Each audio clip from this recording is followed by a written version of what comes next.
Firstly, a benefit of the median is that it's not that significantly affected by outliers. It best retains central position because it's not severely influenced by skewed data. And it's very effective for ordinal data.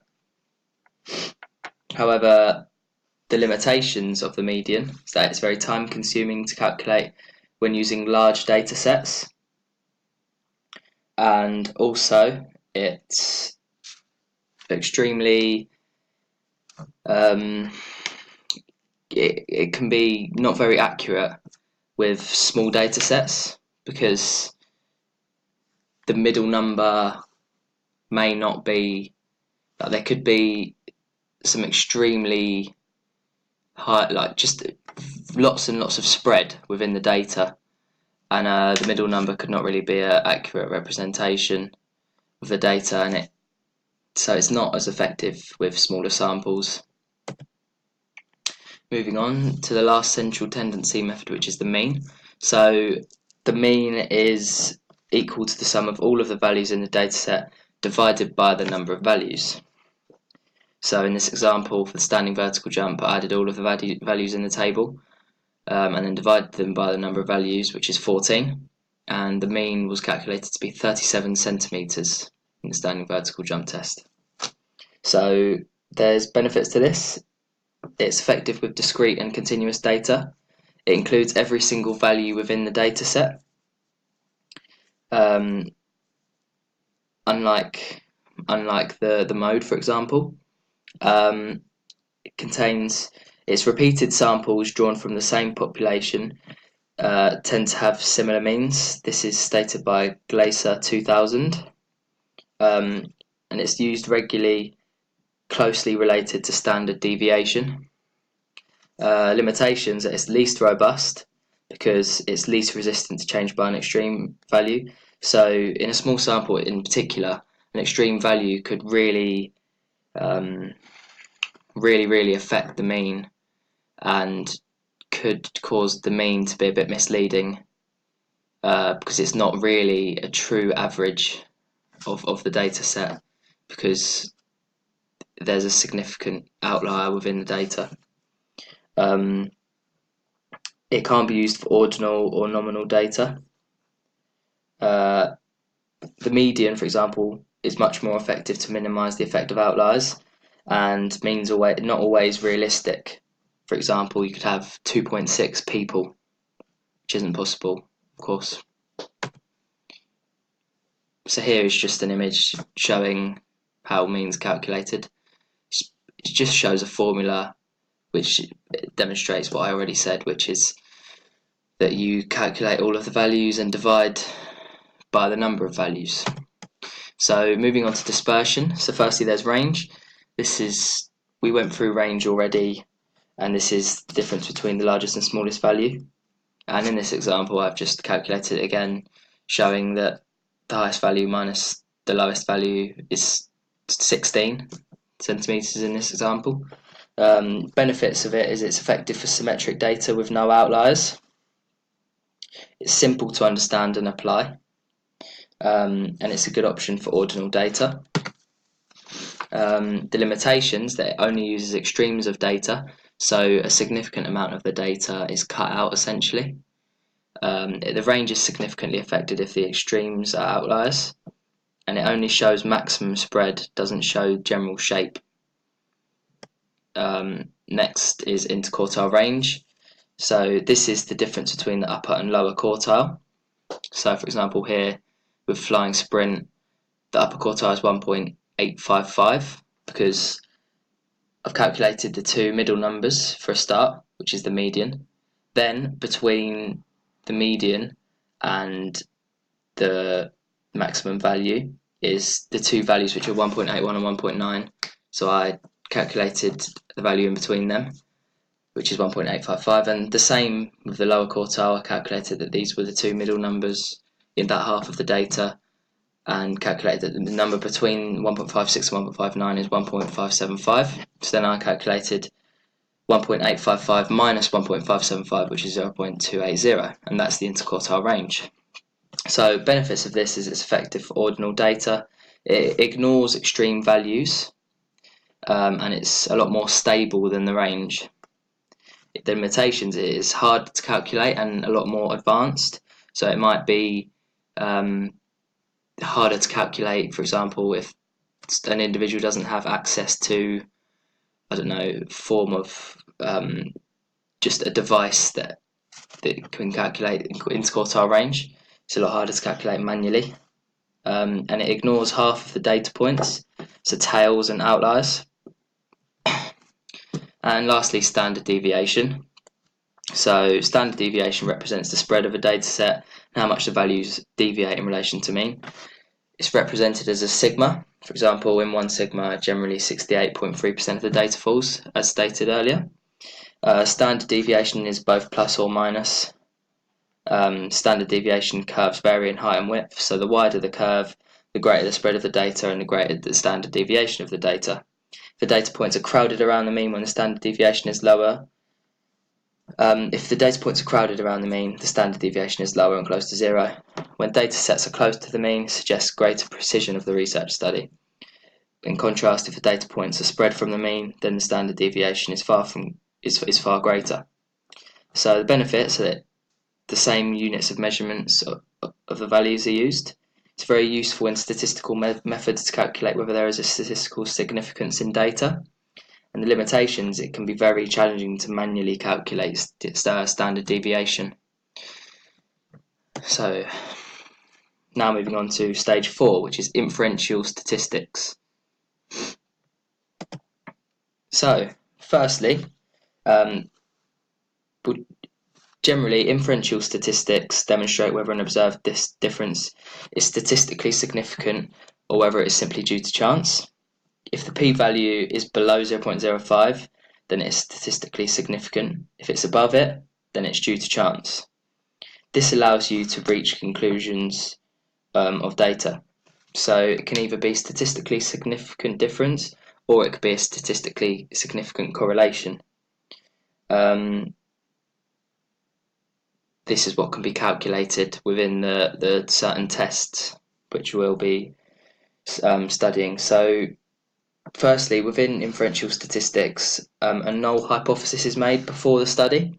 This is a beginning assumption that implies there is no statistically significant difference or correlation, whereas the alternate hypothesis is a testable, educated hunch in the research, which implies that there is a statistically significant difference or correlation. And the hypothesis can either be directional or non-directional. So directional means that the researcher is confident and specifies the direction of the tested relationship, whereas non-directional is a two-tailed hypothesis and the researcher doesn't specify the direction of the difference or relationship. So findings may not be statistically significant, but they could be practically significant. For example, athletes could consume, there could be a study conducted to measure caffeine consumption, and it could be found that the p-value is above 0.05, therefore it's not determined as statistically significant, but it could be found that the mean scores of the individuals and their general performance increases due to the caffeine consumption, therefore demonstrating practical significance. So now moving on to the first form of test we're going to look at, the dependent t-test. So this is used when the same sample of individuals are being used, and it looks at the means and sees if there's a difference between them. The mean difference infers a difference between the data sets, and it looks at whether the p-value is less than 0.05. So you can see here in this example, in the first image, the equation for the test is shown. So you can see that it's quite a complex equation which needs to be followed in order to calculate the t-value. So here you can see, firstly, I calculated the difference between pre and post scores. I then squared all of these in the next column. And then what I did on my whiteboard in the second image is I inserted all of the calculated values into the equation and followed it precisely. And what this enabled me to do was calculate a t-value of 3.2. You can then see in the final image that the critical value is 2.571 in fact on the 0.05 column, and this shows that also what I also had to do is calculate the number of participants, which is 6, minus 1, which is 5. So I looked at the column of 5, and the t-value is above 2.571, so there is a statistical significant difference, meaning that in this instance the null hypothesis was rejected and the alternate hypothesis accepted. So now there's the independent t-test. This is used when different samples of individuals are being used. It looks at the means between the data sets to see if there's a difference, and the mean difference infers difference between the data sets, and again it looks at whether the p-value is less than 0.05. So, and it also, similarly to the last one, also looks at critical value to calculate the critical value within the p-value. So again here I've got my equation shown, this time for the independent t-test.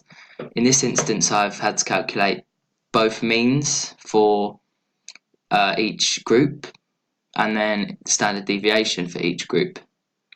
With these values I can then fully insert these into the equation on the sheet, and this allowed me to calculate a t-value of 6.07.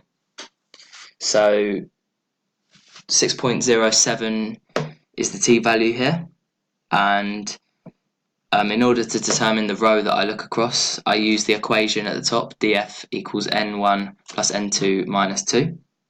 So this is equal to 18 in this instance. So that's the column I look at, and I calculated on the 0.05 column that the critical value is 2.101. So the t-value is far greater than the critical value, so there is a statistical significant difference again. This means that we can reject the null hypothesis and accept the alternate hypothesis. So moving on to correlation tests. So there are correlation tests to see whether there's a connection between two or more factors. Within this you calculate an R value, which represents a correlation coefficient, indicating the size and direction of a relationship.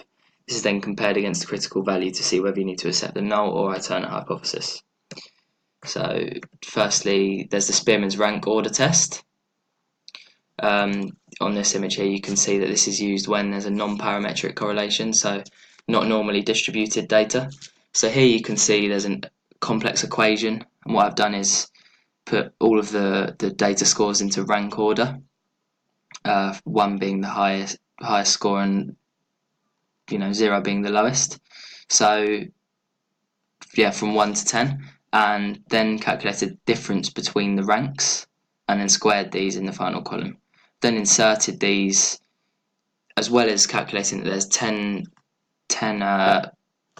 results, and squared this again. And I've inserted this into the equation and then followed all the steps to calculate that the R value is 0.976.